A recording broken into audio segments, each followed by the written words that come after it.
اكيد كاينه اسباب تشريحيه كثيره. وكنتحدثوا على الشخير كعرض من الاعراض. ما هي الاعراض الاخرى واللي ربما اشار لها الدكتور؟ هي ان الواحد كيكون تعبان في بعد ليله من النوم، كيكون متعب. كاينين اعراض كثيره طبعا.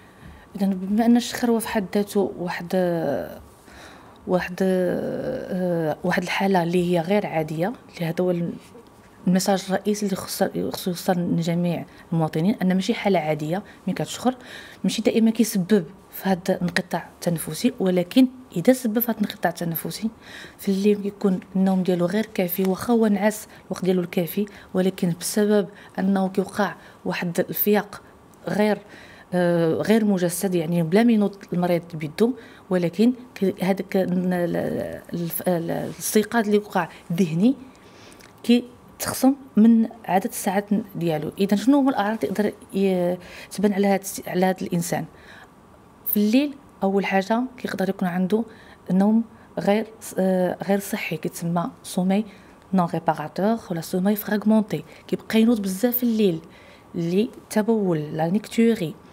يقدر يكون عنده حركات لا اراديه في الليل، وبعض المرات عاوتاني كذلك ملي كينوض باش يعاود يرجع ينعس كيستغرق واحد شويه د الوقت باش ينعس، شي كامل كيقلق له النوم ديالو.